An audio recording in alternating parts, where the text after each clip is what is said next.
సువర్తమానము ప్రకటించు వారి గురించి. ఈరోజు వాక్యం ఏంటిది? సువర్తమానము ప్రకటించు వారి గురించి. మరి సువర్తమానం ఎవరు ప్రకటించాలి? ఎవరు ప్రకటించాలి? ఎందుకు ఏ విధంగా ప్రకటించాలి? ప్రకటించు వారు ఏ విధంగా ఉంటారు? ఏంటిది? ప్రకటించు వారు ఏ విధంగా ఉంటారు? ఈరోజు మనం తెలుసుకున్నాం. రోమీలకు రాసిన పత్రిక 1వ అధ్యాయం 16-17 వచనాలు చదువుకున్నాం. రోమీలకు రాసిన పత్రిక, అపోస్తలుడైన పౌలు రోమీలకు రాసిన పత్రిక 1వ అధ్యాయం 16-17 చదవనట్టు. సువార్తను గూర్చి నేను సిగ్గుపడవాడను కాను, ఏలైనగా నమ్ము ప్రతివానికి, మొదట యూదునికి గ్రీకు దేశస్థునికి కూడా రక్షణ కలగజేయుటకు అది దేవుని శక్తి అయి ఉన్నది. ఎందుకైనా నీతిమంతుడు విశ్వాస మూలముగా జీవించునని వ్రాయబడిన ప్రకారము విశ్వాస మూలముగా అంతకంతకు విశ్వాసము కలుగునట్లు దేవుని నీతి దాని యందు బయలుపరచబడుతున్నది. హల్లెలూయా, హల్లెలూయా. మొదట ఎన్నగా సువార్తను గూర్చి నేను సిగ్గుపడవాడను కాను. మరి దాని తర్వాత ఏదైనా నమ్ము ప్రతివానికి, మొదట యూదునికి, రెండవది గ్రీకు దేశస్తులకి. అర్థమైందా? యూదులు గ్రీకు దేశస్తులు యేసుక్రీస్తు దేవుడు అంటే నమ్మరు. అర్థమైందా? యూదులు అంటే ఇజ్రాయేల్. ఇంకా యేసు ప్రభు వస్తాడా, మేము మందిరం కడతాము అనే వాళ్ళు చూస్తున్నారు. ఏం చేస్తున్నారు? ఎర్రని పాయం చూస్తున్నారు. మందిరానికి వాళ్ళు సన్నాహాలు చేస్తున్నారు. అవునా కదా? తెలుసా? తెలియదా? చాలా మందికి తెలియదు. ఓకే, న్యూస్ చూస్తే అయితే వాళ్ళు సన్నాహాలు చేస్తున్నారు మళ్ళీ టెంపుల్ కట్టడానికి. అర్థమైందా? గ్రీకు దేశస్తులు ఏమనంటే మీ అందరికీ తెలుసు, ఇస్మాయిల్ దేవుడు ఆశీర్వదించిండు. అవునా కదా? ఆశీర్వదించిండా లేదా? వాళ్ళు ఏం చేస్తారు? యేసుప్రభు దేవుడు అని నమ్ముతారా? నమ్మరు. మరి నమ్మరు. వారికి మన మాట తెలియపరుస్తామట. ఎవరు తెలియపరుస్తాము? పాస్టర్ గారు. చాలా మంది అనుకుంటున్నారు మరి ఈ సువార్త ఎవరు చేయాలంటే ఓ పాస్టర్ ఒక్కడే చేయాలనుకున్నారు. అవునా కదా? హల్లెలూయా, హల్లెలూయా. పాస్టర్ది బాధ్యత, విశ్వాసులది పని. అర్థమైందా? అర్థం కాదు. మత్తయిలో ఒక మాట ఉంటుంది, పనివాడు జీతానికి పాత్రుడు. హల్లెలూయా. ఏ పాత్రుడు జీతానికి? మరి అందుకనే 17లో ఒక మాట ఉన్నది. ఏమనంటే 17 చదవండి. దీన్నే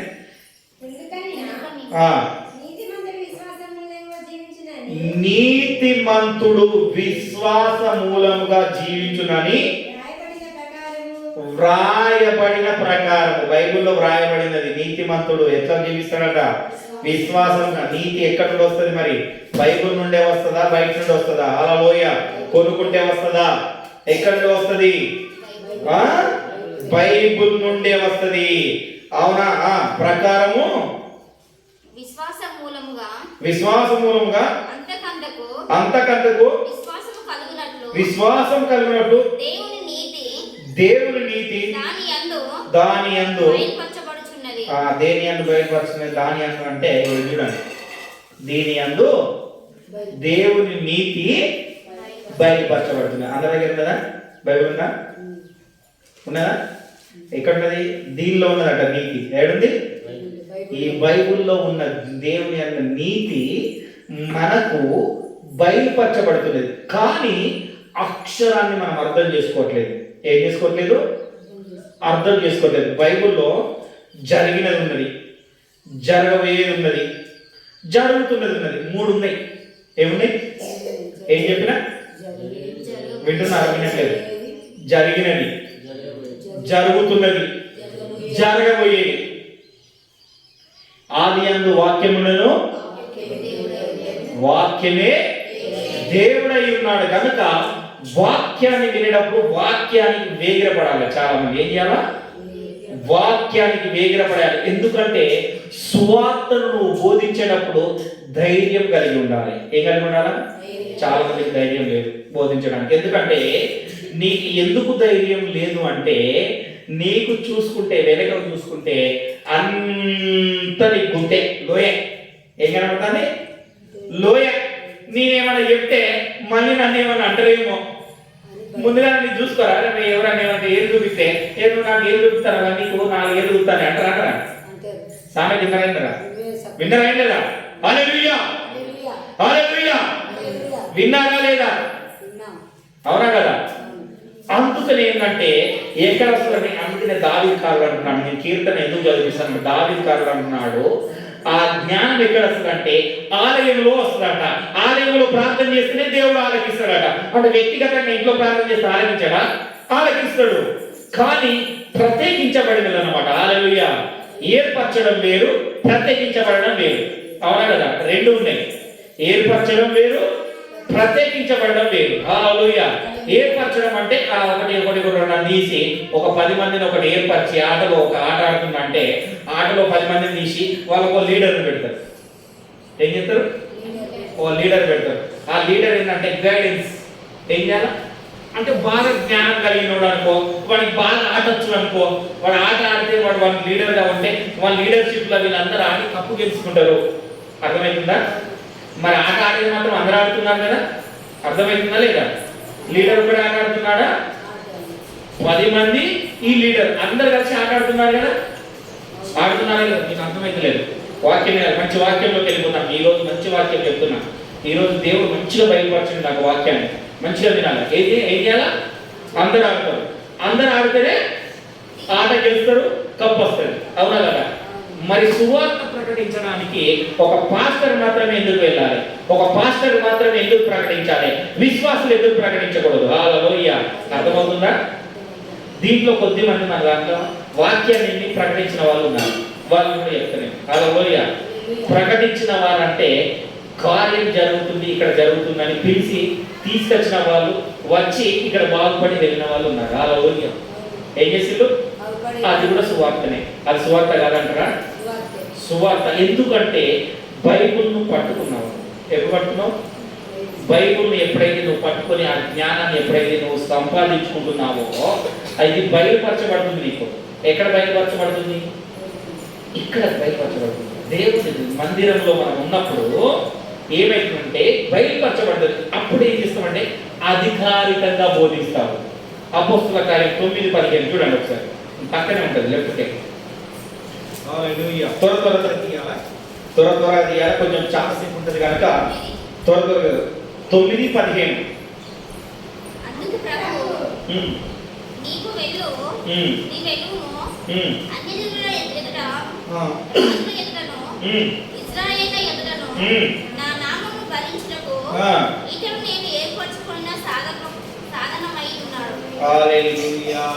ఏమైనాడట? ఏర్పరచబడుకున్న సాధనమై ఉన్నాడు. హల్లెలూయా. ఏం చేస్తున్నాడు? ఎక్కడెక్కడ పంపించమన్నాడు?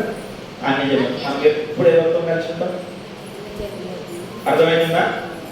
అప్పుడు నీకు చేసిన మేలును వారితో పంచుకుంటావా లేదా? మంచి కొత్త డ్రెస్ కొనుక్కుంటే, మంచి వంట చేస్తే, మంచి ఇల్లు కడితే, కొత్త బండి కొనుక్కుంటే దాని గురించి ఎంత మందితో పంచుకుంటావా లేదా? అర్థమైందా? చాలా మంది చెప్తారంటే ఈ వాక్యము సేవకుల మీటింగ్లో, మన సేవకులమయ్యా, సేవకులకు సర్వలోకములకు వెళ్ళి సర్వ సృష్టికి సువార్తను ప్రకటించుడి. సర్వలోకానికి వెళ్ళి ప్రకటించుడి అని అందరితో మాటలు పడుకుంటూ వస్తున్నారు. హల్లెలూయా. అవునా కదా? సర్వ సృష్టికి సువార్త ప్రకటించబడినది. ఏమడింది? సర్వ సృష్టికి సువార్త ప్రకటించబడినది. ఈ సువార్తను ఎరిగి నీవు ఇప్పుడు పైకి ఎత్తబడే సంఘంలో ఉండాలి. హల్లెలూయా. ఈ సువార్తలో ఉన్న మర్మాన్ని నీవు ఇప్పుడు తెలుసుకునేవాడుగా ఉండాలి. ఏ ఉండాలి? సువార్త ప్రకటించే మర్మాన్ని నువ్వు తెలుసుకొని, నీవు తెలుసుకున్నది ఏ విధంగానైతే నువ్వు తెలుసుకున్నావో దానిని ఇతరులకు ప్రకటించాలి. ఇతరులకు ప్రకటించాలి. ఎందుకంటే చాలా మందికి తెలియట్లేదు ఏంటంటే సత్యాన్ని ఎవరు గ్రహించలేకపోతున్నారు. సత్యాన్ని గ్రహించలేకుండా ఏం చేస్తున్నారంటే అనవసరమైన దానికి గురించి పరిగెత్తుతూ ఉంటున్నాడు. దేని గురించి పరిగెత్తుతున్నాడు? అనవసరమైన దాని గురించి పరిగెత్తుతూ ఉంటా ఉంటారు. ఏంటంటే మనుషులు కల్పించుకునే అంట. ఎవరు కల్పించుకునే? మనుషులు కల్పించుకునే. దేవుడు కల్పించిన వాక్యము మనం ఎరగకుండా మనుషులు కల్పించుకునే అంటే మీకు ఇంకొక ఎగ్జాంపుల్ కూడా చెప్తాను. ఇదే అపోస్తలుల కార్యం 17వ అధ్యాయం 29 చూడండి. అపోస్తలులు 17:29 ఒకసారి చూడండి. కాబట్టి మనము దేవుని సంతానమై ఉండి మంచిగా వినాలి. మనుషుల చమత్కార కల్పనల వలన మార్చబడిన బంగారంనైనను వెండినైనను రాతినైనను దేవత్వం పోలినదని తలంపకూడదు. హల్లెలూయా. చాలా మంది దేవత్వం ఉన్నదని తలంస్తున్నారు. దీనికి మంచి ఎగ్జాంపుల్ చెప్తా. హల్లెలూయా. సరేనా? ఈరోజు మంచి వాక్యాన్ని మీరు శ్రద్ధగా వినాలి.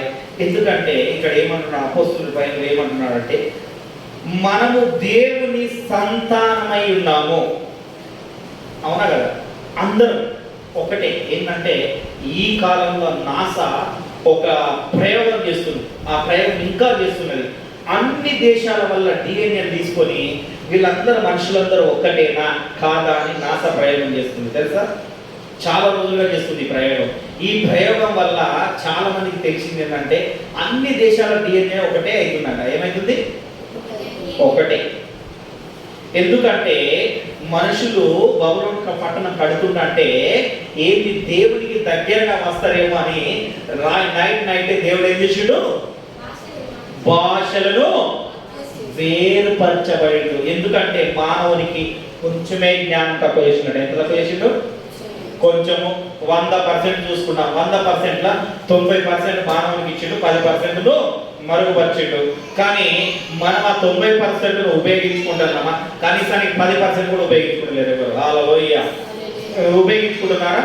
ఉపయోగించుకుంటలేదు. ఇక్కడ ఏమన్నా మనుషుల చమత్కార కల్పన వలన మలచబడిన కల్పన వలన అంటే చాలా మందికి ఒక ఎగ్జాంపుల్ చెప్తా. ఏం చెప్తానంటే చాలా మంది చూడగానే చాలా మంది నల్ల దారాలు కడతారు. తెలుసా? ఐడియా ఉందా? చెయ్యికి కాలుకు కడుతున్నాడు. ఏం చేస్తారు? ఎందుకు కడతారు? ఎక్కడైనా దిష్టి తగ్గకుండా. అవునా కదా? అది ఎవరు కల్పించిందమ్మా? ఒకసారి ఇప్పుడు ఎవరు కల్పించారు? అవునా కదా? మనుషుల కల్పమా ఇంకా వేరే వాళ్ళ కల్పమా? మరి మనుషుల కల్పతారం నువ్వు చేస్తున్నప్పుడు నువ్వు ఏం చేస్తున్నావు అన్నట్టు అర్థమవుతుందని చెప్పేది. నువ్వు ఏం చేస్తున్నావు అన్నట్టు విగ్రహాలను చేస్తున్నావు. నీ దేవుడైన యెహోవా తప్ప నీకు వేరొక దేవుడు ఉండకూడదు. అర్థమవుతుందా? ఎవరు?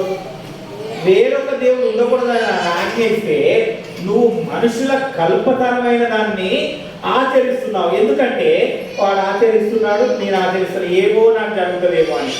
హల్లెలూయా.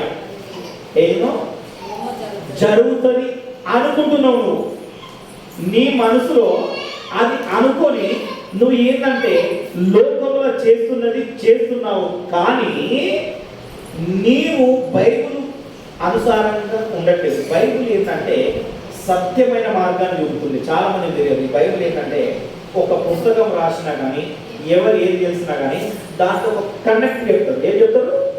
ఒక మంచి ఉద్దేశాన్ని కానీ లేకపోతే ఏదో కానీ. ఎగ్జాంపుల్ చాలా మంది చూస్తున్నట్టు కానీ సినిమాలు చూసుకున్నాం. సినిమాలు తీసేటప్పుడు ఏం చేస్తారు? ఒక కుటుంబ కథలు కానీ లేదా ఒక రౌడీజాలు కానీ ఒక కాంటాక్ట్ ఒక సినిమా తీస్తారు. అవునా కదా? అందరూ ఎవరు సపరేట్ లేదు. అవునా కదా? ఒక సీరియల్స్ ఉన్నాయి. సీరియల్స్ తీస్తాంటారు. స్టోరీ ఏం చేస్తారు? కొంతమంది సీరియల్లకు బాగా కండక్ట్ అవుతాడు. ఏం చేస్తారు? ఒక స్టోరీ తయారు చేస్తారు అనమాట. ఆ స్టోరీకి ఏంటంటే మళ్ళీ తీసిన దానికి ఏముంటుంది? ఒక కథ జోడుండే. దాంట్లో ఒక మంచు ఒక చెడో ఏదో ఒకటి ఉంటుంది. రెండు ఉంటాయి. ఆ రెండింటిని వ్యక్తపరుస్తూ తీసుకున్నాడు. దాన్ని నువ్వు ఏం తీసుకుంటావు? నేను చెప్పాను. చెడు తీసుకుంటారా మంచి తీసుకుంటారా?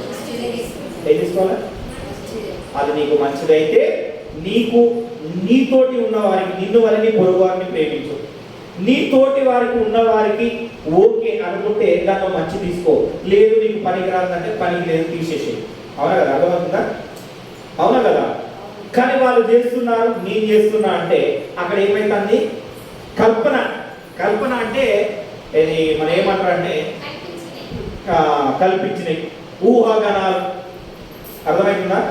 వాళ్ళు చేసిళ్ళు, నేను చేస్తా అన్నప్పుడు అది ఏమైనా దేని కిందకి వస్తుంది? అది అక్కడ ఏమొస్తుందంటే దాని కిందనే కదా, దాని కిందనే. అందుకని జోడించిండు, మళ్ళీ వేరు చేయలేదు, వరుసలు వేరు చేయలేదు. అందుకని దాని కింద ఏం చేసిందంటే చూడండి, మార్చబడిన బంగారమునైనను, మళ్ళా వెండినైనను, రాతినైనను దైవత్వం పోలి ఉన్నదని తలంపకూడదు. హల్లెలూయా. మరి నువ్వు ఏ విధంగా చేస్తున్నావు? మరి నువ్వు సువార్త చేయడానికి వెళ్తే ఏ విధంగా ఉంటావు? చాలా మంది తెలియదు. కొంతమంది ఏంటంటే చాలా మంది సువార్త చేయడానికి అక్కడికి వెళ్తూ ఉంటారు కూడా. నేను వాళ్ళని కూడా చూస్తున్నాను, సువార్త చేస్తుందంటే సరి అయిన అవగాహన లేదు. మనం అప్పుడు చేయాలన్న ఆతృత ఉన్నది, పట్టుదల నీలో ఉన్నది. కానీ నీ పట్టుదలకు ఉండాలంటే నువ్వు ఏం చేయాలి? నువ్వు ఎదిగింపగలగాలి. ఎందుకంటే జీవము గల దేవుని నువ్వు ప్రకటించినప్పుడు నువ్వు ఏ విధంగా ఎదగాలా? వాక్యంలో ఎదగాల. వాక్యంలో ఏముంటది? ప్రతి వర్డ్ ఏం చేయాలా? ప్రతి వర్డ్, ఆ వర్డ్ ఎందుకు రాయబడినది, దానిలో ఉన్న మంచి ఎంతగా, దేవుడు మనకు ఏం కంటాక్ట్ తెలియాలనుకుంటున్నాడు, దేవుడు ఎందుకు తెలియపరుస్తున్నాడు, ఆ దేవుడిని మనం ఏం తెలుసుకోవాలనుకుంటున్నాము అది తెలుసుకోవాలి. మనం ఆ కాంటాక్ట్ మనం తీసుకోవాలన్నమాట. అవునా కదా? ఎందుకు మరి ఎవరిని ప్రకటించడానికి? ఏప్రిల్లోకి రాసిన పత్రికలో ఒక మాట ఉంటుంది, 9:14 ఉంటుంది. ఏంటంట చూడండి, జీవమైన దేవుడిని ప్రకటించడం. ఎవరు అంటే ఊరికే వాళ్ళని కాదు, ప్రకటించడం కాదు. చాలా, ఎందుకంటే ఈరోజు చాలా క్వశ్చన్స్ చేస్తా, క్వశ్చన్స్తోనే మీకు అది చేస్తా. చదవండి 9:14. తీయని వాళ్ళకి పేజీ మరి త్వరగా.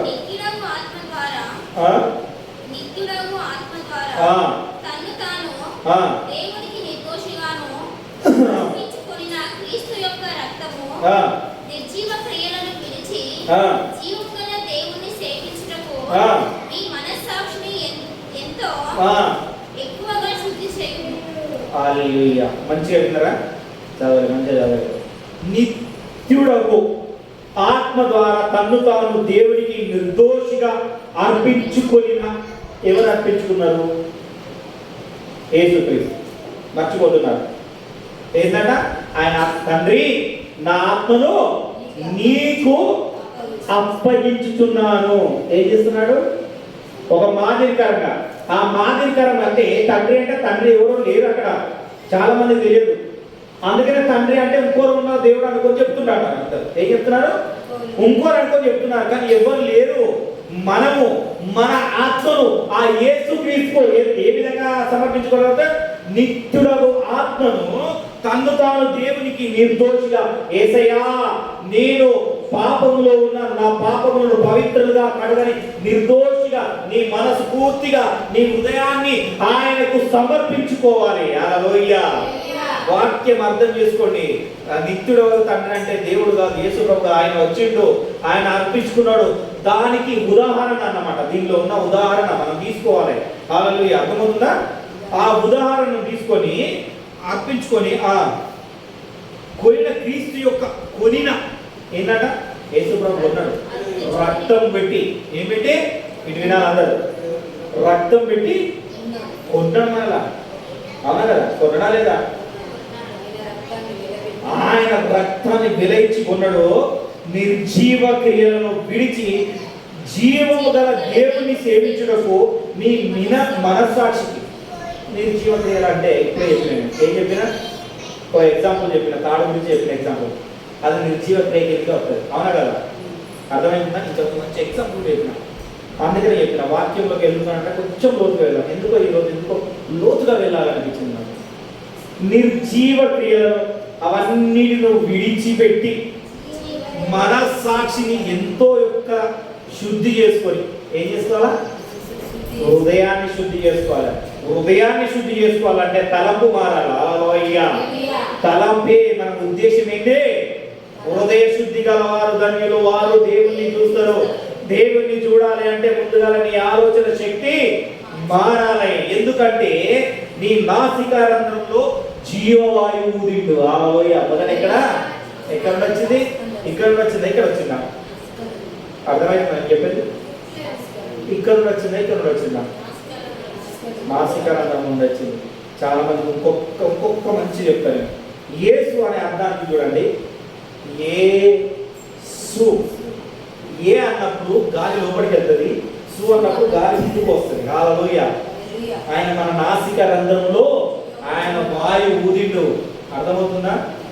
అందుకని ఈ ఆలోచన ఎప్పుడైతే నీకు మారుతుందో అప్పుడు నీ హృదయము శుద్ధి అవుతుంది. మారదు, శుద్ధి. హృదయం అన్నది శుద్ధి అవుతుంది.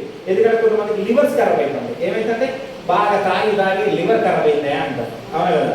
కిడ్నీలు ఖరాబ్ అయినాయి అంటారు. మంచి నీళ్ళు బాగా నీళ్ళు కిడ్నీలు ఖరాబ్ అయినాయి అంటారు. ఎందుకు మరి? దేనివల్ల?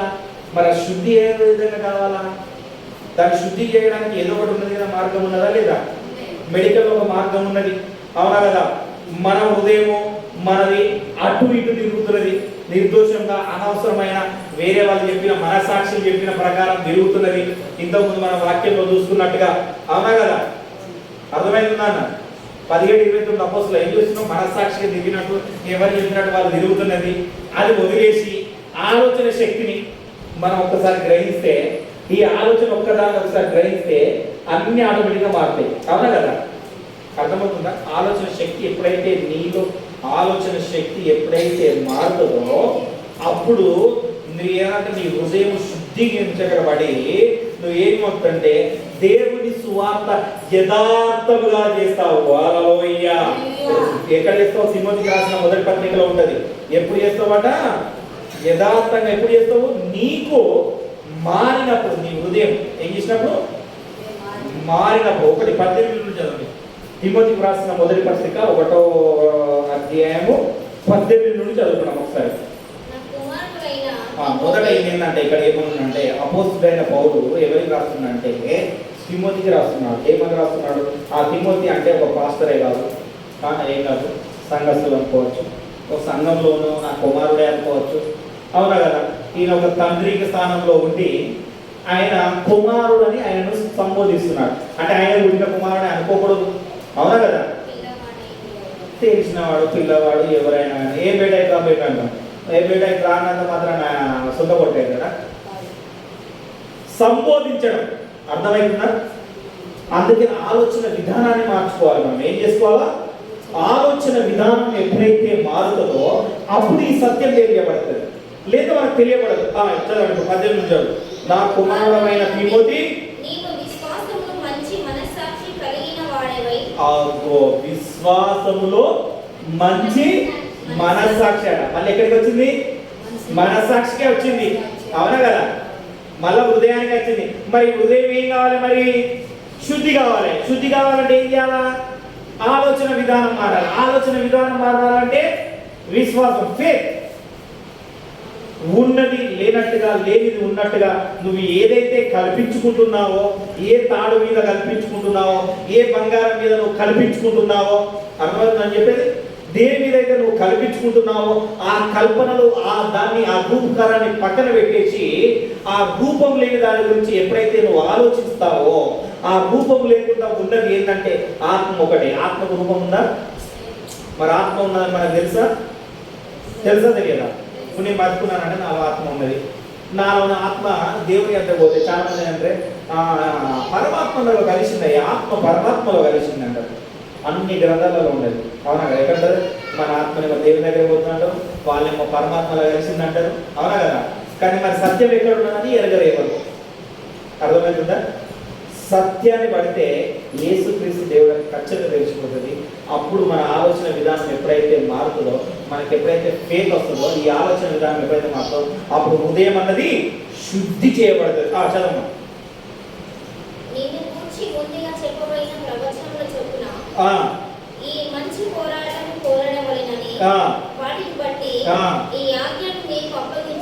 అబ్బా, ఏంటంటే మంచి పోరాటం.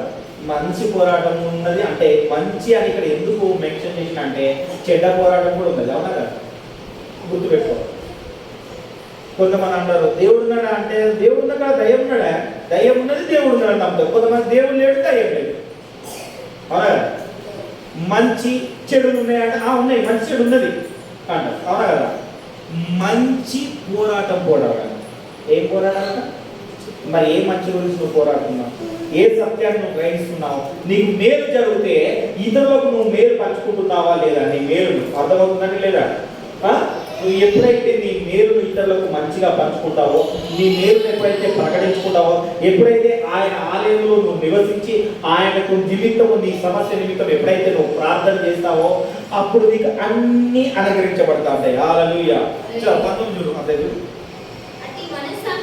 అట్టి మనస్సాక్షిని కొందరు త్రోసివేసి విశ్వాస విషయమై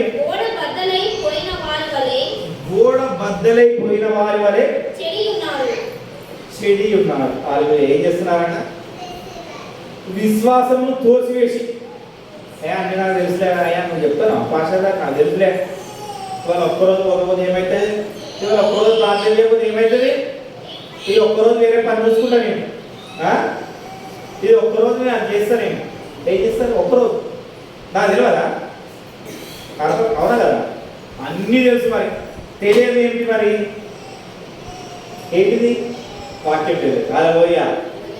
వాక్యమే తెలియదు. ఏం చేస్తున్నామంటే అన్ని తెలిసి దాన్ని త్రోసి వేస్తున్నాం. తెలిసి కూడా ఏం చేస్తున్నాము? త్రోసి వేస్తున్నాం. అందుకనే దావీదుకారుడు ఇంకా సొలొమోను వీళ్ళిద్దరి గ్రంథాలు మీరు చదవండి. ఆ గ్రంథాలలో ఏముంటుంది ఎరికైనా? భయభక్తులు అన్న మాట చాలాసార్లు రాసి ఉంటుంది. ఏముంటుంది? భయభక్తులు. చాలా మందికి విస్తారమైన భక్తి ఉండేది. ఏముంది? భక్తి, మహాభక్తి ఉన్నది. దేవుడి గురించి ఏదైనా చేయాలన్న రోషం కలిగిన భక్తి ఉన్నది. కానీ దేవుడు అంటే భయం లేదు. హల్లెలూయా. భయం ఉందా? భయం లేదు. ఒక్కరికి మాత్రం భయం కలిగింది. సిలువలో ఉన్న ఒక దొంగకు ఆయనను చూడగానే ఆయనకు భయంతో పాటు భక్తి కూడా వచ్చేసింది. హల్లెలూయా. ఆయన భయభక్తి ఎప్పుడైతే వచ్చిందో అప్పుడే ఒక మాట అన్నాడు, నేను నీవు కూడా నాతో పరదేశులో ఉండువు. హల్లెలూయా.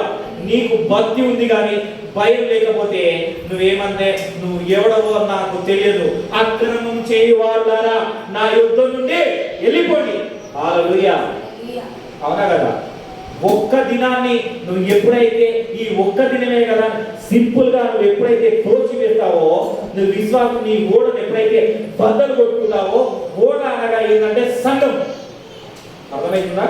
ఓడ అంటే ఏంటిది? సంఘం. ఆనాడు నోహాకు ఓడ కట్టిండు.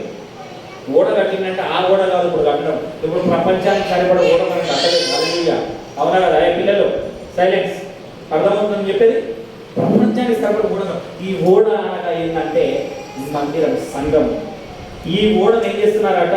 త్రోసి పుచ్చుతున్నారు. ఒక్క దినానికి ఏం చేస్తున్నారు?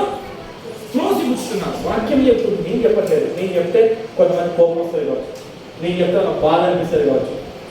బాధ కలిగినా కానీ నేను అనుకున్నాను, నేను బాధ కలిగినా కానీ వాక్యాన్ని మాత్రమే ప్రకటిస్తాను. చాలా మంది ప్రకటించడానికి కొంచెము వెనక ముందు ఆడుతున్నట్టు, కానీ నేనైతే వెనక ముందు అసలే ఆడు ఏదేమైనా కానీ. ఎందుకంటే ఇది నా పని కాదు. ఏంటిది? చాలా మంది అంటారు పనివాడు జీతానికి పాత్ర అంటారు. పని కాదు ఇది, పని కాదు, నా బాధ్యత. ఏంటిది? నా రెస్పాన్సిబిలిటీ. పని ఎవరు? మీరు పనివారు. హల్లెలూయా. పనివారు ఎవరు? మరి మీరు ఫలం పొందుకోవాలి. అర్థమవుతుందని చెప్పేది? మీరు ఫలం పొందుకోవాలంటే పని చేయాలి. ఏ పని చేయాలా? దీన్ని త్రోసిపుచ్చకుండా, ఈ వాక్యాన్ని త్రోసిపుచ్చకుండా దీన్ని ఉన్నది ఉన్నట్టుగా నువ్వు ఎప్పుడైతే అర్థం చేసుకుంటావో అప్పుడు ఆ ఓడలో కట్టబడి ఉంటావు. హల్లెలూయా. వరద వచ్చినా, గాలి మనం వచ్చినా, ఏదొచ్చినా నీరు ఉండదు. అప్పుడు దేవుడు నీకు ఏం చెప్తున్నాడంటే, రోమీయులకు రాసిన పత్రిక 10:15 చదువుతున్నాడు. రోమా 10:15. అప్పుడు నీకు ఏం చెప్తాడు? నువ్వు కదల్చబడకుండా ఉన్నావు కనుక అప్పుడు నీకు ఒక మాట చెప్తున్నాడు.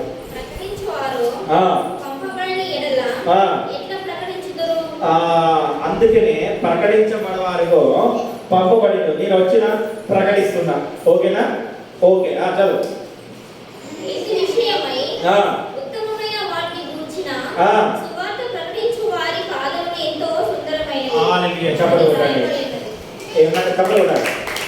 ఉత్తమమైన దాన్ని అంటే శుద్ధికర చేయమని దాన్ని. హల్లెలూయా. ఏమైంది? ఎవరంటే ఈ ఉత్తమమైనది బోధించే వాళ్ళని చాలా తక్కువ మంది సేవకులను చూసిన. ఒకటి స్టెఫెన్ పాల్ గారిని చూసిన. స్టెఫెన్ పాల్ తెలిసే కదా. ఇంకో ఆయన కిరణ్ పాల్ అని ఈ మధ్యలో కొత్తగా చూస్తున్నా అయ్యగారిని డెబ్యూసీమా. వాళ్ళిద్దరిని చూసిన ఉత్తమమైనది బోధిస్తారు. ఉన్నట్టుగా స్టెఫెన్ అయితే బద్దలు కొట్టినట్టుగా చెప్తారు. ఉన్నట్టుగా నువ్వు రాకపో, ఏంటిది నువ్వు రాకపో. కిరణ్ గారన్న దాన్ని దీన్ని కంపేర్ చేసుకొని మాట్లాడతారు. ఒకదాన్ని కంపేర్ చేసుకొని మనకు అర్థమయ్యే రీతిలో ఆయన చెప్తారు మంచిగా, ఒక మనిషికి అర్థమయ్యేలాగా. ఎందుకంటే కొంతమందికి అరటిపండు ఇలా కాదురాపై ఇది తొక్క ఒలుచుకొని తినాలి అన్నట్టుగా అర్థమయ్యేలా చెప్తారు. కానీ స్టెఫెన్ పాల్ గారు అట్లా కాదు. నువ్వు ఏమన్నది ఉత్తమమైనదే బోధిస్తాడు. హల్లెలూయా. నాకు ఆయన దైవ సేవకుడు అంటే చాలా ఇష్టం. I like it. వాక్యం చెప్పడం చాలా గొప్ప. ఏ వాక్యానికి ఒక వాక్యానికి నానా విధములైన అర్థాలు తీసి చెప్తున్నాడు. ఎందుకంటే ఉపమాన రీతిగా రాయబడినది. ఈ ఉత్తమమైన దాన్ని నువ్వు ఎప్పుడైతే ఈ ఉత్తమంలో నువ్వు ఎప్పుడైతే ఉంటావో నీ పాదములు ఏమంట సుందరమైనవి. నాయి కాదు, హల్లెలూయా. నా పాదములు కాదు, నీ పాదములు సుందరమైనవి. హల్లెలూయా. ఎందుకంటే ఉత్తమమైనది నాకు తెలిసినది నీకు బోధిస్తున్నా కాబట్టి ఆ బోధన ప్రకారం నువ్వు ఉంటున్నావు కాబట్టి నీ పాదములు సుందరమైనవి, నాది కాదు. హల్లెలూయా. ఎందుకంటే నా బాధ్యత. నేను పనివాణ్ణి కాదు. ఎవరు? నేను పనివాణ్ణి కాదు. నా బాధ్యత, మై రెస్పాన్సిబిలిటీ. నేను బోధించడం రెస్పాన్సిబిలిటీ. నేను ఉత్తమమైనది బోధించాలి. ఆ ఉత్తమమైన దానిలో మీరు నడవించబడాలి. అందుకనే అంత మంచి ఓడ కట్టాలి. హల్లెలూయా. 120 ఏళ్ళు నోహావు ఏ విధంగానైతే ఓడ కట్టిందో నేను అలాంటి ఓడను కట్టి ఆ ఓడలో మిమ్మల్ని భద్రపరచాలి. అర్థమవుతుందా?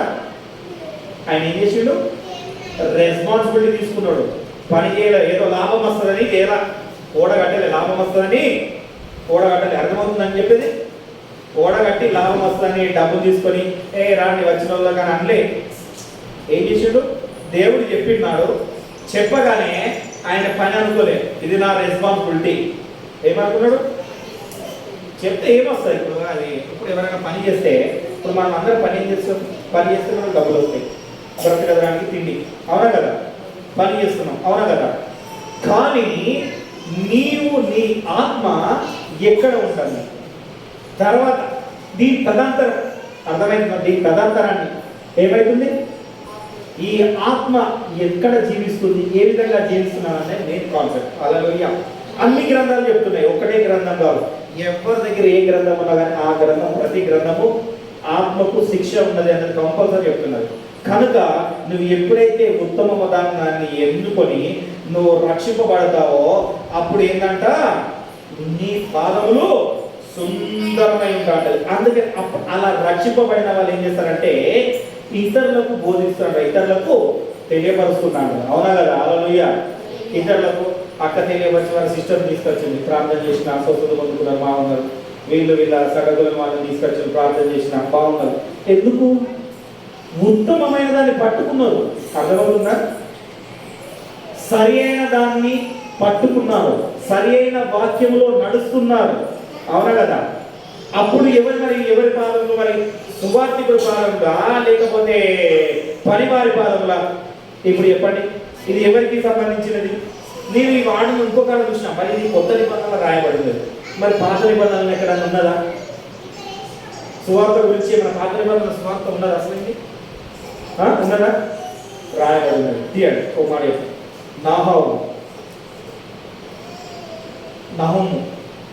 నహుము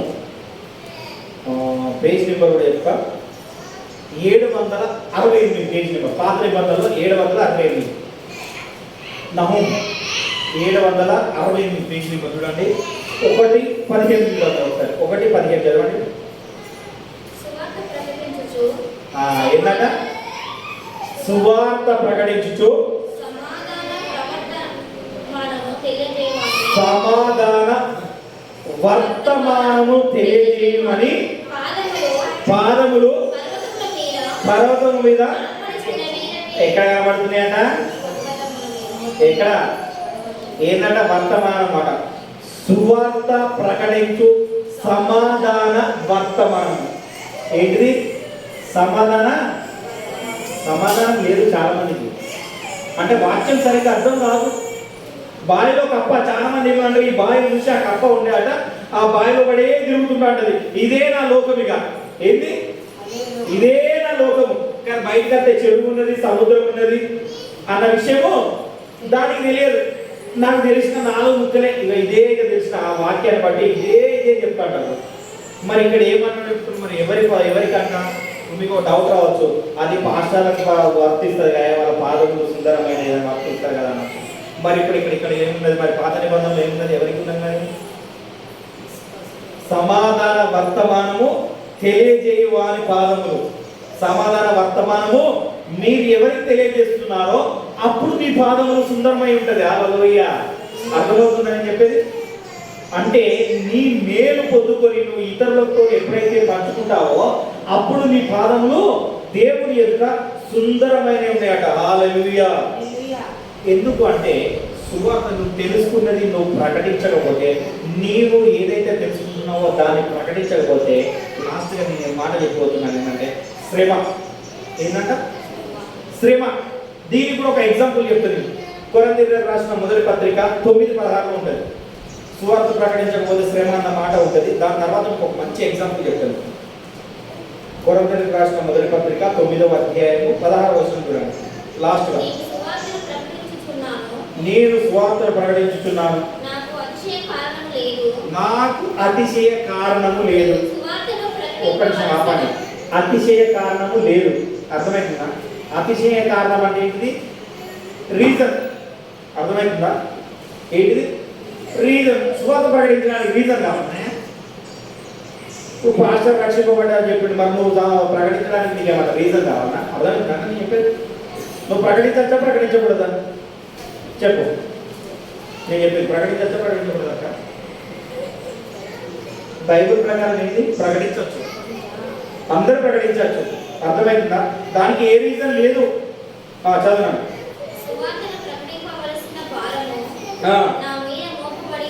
రెస్పాన్సిబిలిటీ తీసుకోవాలి. నా మీద మోపబడి ఉన్నది. అయ్యో, నేను సువార్తను ప్రకటించకపోయిన ఎడల నాకు శ్రమ. హల్లెలూయా. ఎందుకంటే అతిశయ కారణం ఏమి లేదు. నేను సత్యాన్ని తెలుసుకున్నా, నాకు సత్యం తెలుసుకున్నా, ఆ సత్యాన్ని మీకు ప్రకటిస్తున్నా, మీరు ఇంకోలో ప్రకటించాలి అదే సత్యాన్ని. ఆ సత్యాన్ని ప్రకటించకపోతే నాకు శ్రమ అని నీకు నువ్వే అనుకోవాలి. ప్రకటించకపోతే శ్రమ కాదు. అర్థమైందా? ఈయన ఏమనుకుంటున్నాడు? అపోస్తలుడైన పౌలు ఏమనుకున్నాడు అంటే, అయ్యో ఒకవేళ నాకు అలా ప్రకటించకపోతే నాకేమైనా శ్రమ కలుగుతుందేమో. కానీ ఆయన అనుకున్న విషయాన్ని మనం ఏం చేస్తారంటే అందరి మీద రుద్దుతారు. ఏం చేస్తారు? ప్రకటించకపోతే శ్రమనయ్యా, శ్రమ శ్రమ శ్రమ. మరి నీకు ఏ అతిశయ కారణం ఉన్నది ప్రకటించడానికి? దానిపైన ఉన్నది. మరి ఏమున్నది దానిపైన? ఏమున్నది? అతిశయ కారణం ఏది లేదు. మరి నేను ప్రకటించడానికి ఏ కారణం లేదు, అతిశయ కారణం నాకు ఏమి లేదు. కానీ నేను సత్యాన్ని గ్రహించుకున్నా, సత్యాన్ని తెలుసుకున్నా, నేను ఏమైతే సత్యాన్ని తెలుసుకున్నానో ఆ సత్యాన్ని ప్రకటించకపోతే ఒకవేళ నాకు శ్రమ కలుగుతుందేమో అని ఆ విషయాన్ని మనకు తెలియపరుస్తున్నాడు. ఎప్పుడైతే నువ్వు కూడా నీకు ఆ సత్యాన్ని కనుక్కొని నువ్వు కూడా ఆ సత్యాన్ని ఇంకోలో చెప్పకపోతే ఎట్లా అన్న బాధ కలగాలి. కొంతమంది ఏంటంటే అక్కడ మాటలు ఇక్కడ మాటలు అక్కడ చెప్పడం ఉంటారు. తెలుసా? మీ దగ్గర ఉన్నారో లేదో నాకు తెలియదు, కానీ మా ఊర్లోనే ఉన్నారు. ఇక్కడ ఏదన్నా మనిషి ఉన్నామనుకో మొత్తం చుట్టుపక్కల అందరూ చెప్తారు, మాట చెప్తారు. వాళ్ళకి అలా చెప్పకపోతే వాళ్ళకి నిద్ర పట్టదారు. తిండి కూడా పెయికి పట్టదు. అర్థమైంది అని చెప్పి పడుతుందా? పెయికి పట్టదు వాళ్ళకు. ఆ తిన్నది కూడా పెయికి పట్టదు కదా. ఏం చేస్తారు? అందరూ చెప్పుకుంటారు. దానివల్ల గొడవ వస్తుంది, మంచి జరుగుతుందో ఏం జరుగుతుందో తెలియదు. అవునా కదా? వాళ్ళు ఏం చెప్తారు? వాళ్ళకి ఏమైనా అతిశయ కారణం ఉన్నదా చెప్పడానికి? అర్థమవుతుందా? ఏమైనా రీజన్ ఉన్నదా చెప్పడానికి? అది చెప్పచ్చా చెప్పకూడదా అన్న వాళ్ళకి తెలివి కూడా జ్ఞానం కూడా లేదు. వాళ్ళకు అతిశయ కారణం ఏమి లేదు, కానీ చెప్పుకుంటూ పోతున్నారు. ఇంత గొప్ప రక్షణ గురించి, ఇంత గొప్ప సువార్త గురించి నీకు తెలిసినాక కూడా, ఇంత మంచి వర్తమానం గురించి తెలిసినాక కూడా నువ్వు ఇతరులకు చెప్పకపోతే ఎట్లా? గవాలి. అర్థమైంది నేను చెప్పేది? దేనికి పనికిరాని విషయాలే గట్టిగా ఎప్పుడూ తిరుగుతున్నాను. కానీ ఇంత గొప్ప విషయాన్ని తెలుసుకొని నువ్వు ఇతరులకు చెప్పకపోతే ఎలా? నేను అనుకున్నాను. అందుకనే ఎంతమంది కొద్దిమంది అయినా రక్షింపబడేది. నేను ఇంత వాక్యం చెప్తే నేను అనుకున్నాను, ఎప్పుడైతే అనుకున్నానో దేవుడు ఇద్దరినే చూపించారు. మీ దారిని అయితే ఇంకో కొంతమంది అయితే మేలు పొందుకున్నారు కదా, అది చాలు. ఇంకా మేలు పొందుకునే వాళ్ళు ఉంటే వస్తారు, ఆ వాక్యాన్ని ఇంకా లోతుగా తెలుసుకుంటారు. హల్లెలూయా. అర్థమవుతుందా లేదా? అందుకనే దేవుడు ఏం చెప్తున్నాడు అంటే మత్తయిలో ఒక 25 అధ్యాయం, మత్తయి వార్త 25 అధ్యాయం ఒక ఉపమానం చెప్తున్నాడు. అందరికి తెలుసు, తలాంతుల ఉపమానం తెలుసా కదా? ఏం ఒకరికి 5 తలాంతులు, ఒకరికి 2 తలాంతులు, అందరికి తెలుసు కదా, అవునా కదా? తలాంతులు ఇచ్చాడు. ఇది ఒక ఎగ్జాంపుల్ చెప్పి నేను ముగిస్తాను. ఈ తలాంతులు ఇస్తే ఏం చేసిండు? కొంతమంది తలాంతులు ఇంకా కొన్ని సంపాదించుకున్నారు. 14 నుండి ఉంటుంది, 25, 14 నుండి ఉంటుంది. ఏం చెప్తారు? కొంతమంది సంపాదించుకున్నారు, కొంతమంది దాచి పెట్టుకున్నారు. ఆ దాచి పెట్టుకున్న వాడు ఏమని చెప్తున్నాడు అంటే ఒక మాట చెప్తాను. 24 ఒకసారి చదవండి. 24. తర్వాత ఒక తలంపు తీసుకున్నవాడు వచ్చి, అయ్యా నీవు విత్తిన చోట పోయి వాడకును. ఎక్కడనట? విత్తిన చోట. విత్తిన చోట. విత్తిన కానీ కదా పంట కోస్తున్నాం, అర్థమవుతుందా? వరి ఎక్కడైతే అక్కడే కొట్టాం కదా, వేరే ఎక్కడ పక్కన మీద పోయింది కదా. మంచిగా వినండి. ఇక్కడ నేను ఏం చేస్తున్నా? నా బాధ్యతను, నా పని కాదు. గుర్తుపెట్టుకోండి. ఎప్పుడైతే ఏ సేవకుడైతే ఇది సువార్త ప్రకటించడం పని అన్నాడంటే ఆ సువార్త సేవకుడు తప్పే. 100% చెప్తున్నాను. ఆయన సేవ చేస్తున్నది తప్పు. పనివాడు జీతానికి పాత్రలు కాదయ్యా, దేవుడు నన్ను పిలిచి నన్ను పోషించాడాయా, ఇలా చెప్పే వాళ్ళు అందరినీ తప్పేన పడతాయి. ఏమన్నా అనుకోండి, ఏమంట తప్పే పడతా. పని కాదు, నా బాధ్యత, నా రెస్పాన్సిబిలిటీ, నాకు తెలిసినది నా బాధ్యత. బాధ్యత వేరు, పని వేరు. పని చేస్తే డబ్బులు వస్తాయి, బాధ్యత నిర్వర్తించడం అన్నమాట. బాధ్యత నోహాబు ఏ విధంగా నిర్వర్తించాడు బాధ్యతను? ఆయన బాధ్యతను ఆయన నిర్వహించిండు. ఆయన చెప్పగానే కట్టుకుంటూ పోతూనే ఉన్నాడు. ఆయన బాధ్యత పని కాదు.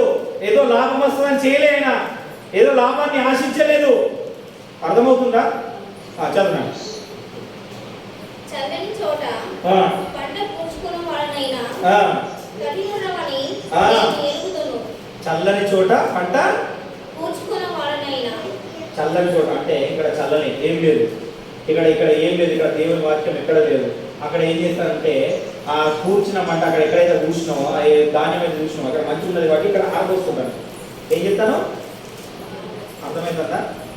చాలా మంది ఇదే విధంగా చెప్తారు. అంటే వాళ్ళకి అర్థమైనది, వాళ్ళకి అర్థమైన జ్ఞానం అంతే. తలాంతు వాళ్ళకి అర్థమైన జ్ఞానం అదే. చదువునండి. గనుక నేను భయపడి వెయ్యి తలంతును భూమిలో దాచిపెట్టింది.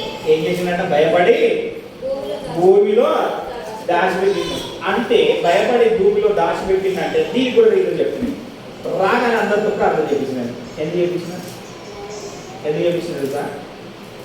ప్రార్థనలో ఎంతవరకు ఎదుగుతున్నారు? ప్రార్థనలో ఎదగాలి, ప్రార్థన జీవితంలో ఎదగాలి. నీకు దేవుడు ఇచ్చిన తలంతును ఏ విధంగా ఉపయోగించుకుంటున్నా? నువ్వు పాట పాడడంలో ఎదగాల, ప్రార్థన చేయడంలో ఎదగాల, పని చేయడంలో ఎదగాల, కూడడంలో ఎదగాల. అర్థమైందా? దేవుని పని చేయడానికి నువ్వు ఎదిగినవా లేదా అన్నది తెలియాలి. ఎంతవరకు నీకు వాక్యం అర్థమవుతుంది? నీ వాక్యం అర్థమైన దాన్ని బట్టి నీ ప్రార్థన పెరుగుతున్నాడు. హల్లెలూయా. ఏమైతుంది? నీ వాక్యాన్ని బట్టి నీ ప్రార్థన పెరుగుతున్నాడు. నాకు ఈరోజు చాలా సంతోషం అనిపిస్తుంది ప్రార్థన చేస్తుందంటే. నేను అందరూ ప్రార్థన చేస్తున్నా, చాలా సంతోషం. ప్రార్థన ఎందుకంటే ఎదుగుతున్నారు మీరు. అదే ఎదగడం అంటే గుర్తుపెట్టుకొని దాచిపెట్టుకోకూడదు. భూమిలో దాచిపెడితే దానివల్ల ఉపయోగం ఏమీ లేదు. నువ్వు సంఘానికి ఏ విధంగా ఉపయోగపడాలి, ఈ ఓడలకు ఏ విధంగా ఉపయోగపడాలి, ఈ ఓడ ద్వారా నువ్వు ఏ విధంగా దేవుని యొద్దకు చేరాలి, ఏ విధంగా నీకు ఏమి కలగకుండా నువ్వు తేలియాడి ఉండాలి. కింద అందరి కుడి పక్కన ఎడం పక్కన అందరూ పడిపోయినా కానీ నువ్వు కదల్చబడకుండా ఏ విధంగా ఉండాలి అన్నది ప్రార్థన నేర్పిస్తుంది. హల్లెలూయా. ఆ ప్రార్థన నేర్పిస్తుంది అంటే ఆ ప్రార్థన అనుభవంలో ఎక్కడ వస్తుందంటే వాక్యం ద్వారానే ఆ అనుభవం వస్తుంది. హల్లెలూయా. నువ్వు వాక్యాన్ని ఎంతగా వింటావో అంతగా ప్రార్థనలో ఎదుగుతున్నాడు. హల్లెలూయా. ఏం చేస్తున్నావుట? చేస్తున్నావు. అందుకని అక్కడ ఇంకొక మాట ఉంటుంది, చెప్పు ఇంకా చదువునా. ఇదిగో ఇది నీవు తీసుకోమని చెప్పాను. భూమిలో బాధ్యత ఇదిగో. అందుకు అతని యజమానుడు వారిని చూసి సోమరివైన చెడ్డ దాసుడా, సోమరివైన పనికిరానోడా, నువ్వు పని మానోడా, నేను విత్తను చూడ పోయేవాడను, చల్లని చోట పంట చెమకూర్చువాడని నీవు ఎరుగుదువు. అట్లయితే నీవు నా సొమ్ము, సొమ్ము అంటే ఏంది? ఏదో బంగారం కాదు. అట్లయితే నీ సొమ్ము ఎవరి దగ్గర ఉండాలంట? సావుకారుల యొక్క. అందుకని మీరు వెల్లుడి, లేకపోతే వెళ్ళే వారిని పంపించడానికి వాక్యం ఉండదు ఒకటి. అవునా కదా? సువార్తకు వెల్లుడి, వెళ్ళే వారిని పంపించుడు. దీనికి ఇది లింక్ అవుతుంది. అర్థమవుతుందా? ఆడిచ్చినా కానీ వడ్డీ పెరుగుతుంది. అవునా కదా? అర్థమవుతుందా అని చెప్పేది? అర్థమవుతుందా? సరే, కనుక నేను ఈ ఉపమానం ఇంకొకటి లూకాసు వార్తల మీనాలు అని ఉంటుంది. ఏమంటుంది? ఈ రెండు ఉపమానాలు నెక్స్ట్ వారం చెప్తాను. ఈ ఉపమానాలను మీనాలు, తలాంతులు, ఈ రెండింటిని నెక్స్ట్ వారం వివరిస్తా. ఈ రోజు ఏంటంటే సువర్తమానానికి దీన్ని ఎందుకు లింక్ చేసిన అంటే, దేవుడు ఇస్తున్నాడు మనకు తలాంతులను కొన్ని ఇస్తున్నాడు, కానీ దాన్ని నువ్వు ఏ విధంగా ఉపయోగించుకుంటున్నావు? ఉపయోగించుకోకుంటున్నావా? నువ్వు ఏ విధంగా ఉన్నావు?